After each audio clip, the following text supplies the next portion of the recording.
Moisture retain అవ్వాలంటే మట్టుకు మనము మూత పెట్టుకొని అలా కుక్ చేసుకోవాలి. అప్పుడే మనకు జ్యూసీగా వస్తుంది ముక్క. ఇదిగోండి వాటర్ వచ్చింది కదా, ఇప్పుడు ఓపెన్ చేసి కుక్ చేద్దాము. ఆల్రెడీ మనం సాల్ట్ వేసుకున్నాం కాబట్టి దాన్ని దృష్టిలో పెట్టుకొని సాల్ట్ వేసుకోవాలి. గబుక్కుని ఎక్కువ వేసేసుకోకండి. దీంట్లో నీరు శాతం తగ్గి ఇంకా కొద్దిగా నీరు ఉంది అన్నప్పుడే మనం కారం వేసుకోవాలి. పూర్తిగా కంప్లీట్గా డ్రై అయిపోయే వరకు ఉంచకండి. కాస్త ఇలా కొంచెం మాయిశ్చర్ ఉన్నప్పుడే కారం వేసుకుంటే ముక్కకి చక్కగా లోపల వరకు పెనిట్రేట్ అవుతుందన్నమాట మనం వేసుకునే కారం. 1.5 table spoons Kashmiri chilli powder వేసుకున్నాము. ఈ కారం పెద్దగా కారం ఉండదు, సో మీరు ఎక్కువ కారం తింటే దాన్ని బట్టి వేసుకోండి.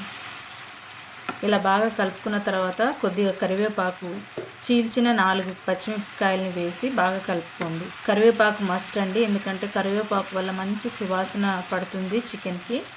ఇదిగోండి మనం తయారు చేసి పెట్టుకున్న మసాలా పౌడర్ వేసేసుకున్నాము. ఈ మసాలా వేసుకున్నాక ఒక 2 నిమిషాలు ఉడికించుకోండి. ఆ తర్వాత చివరిగా కొత్తిమీర వేసేసుకొని ఒక 50 సెకండ్స్ ఉంచేసి దించేయడం అంతే. అంతేనండి. ఇప్పుడు ఇది ప్లేటింగ్ చేసుకుందాము చికెన్ని.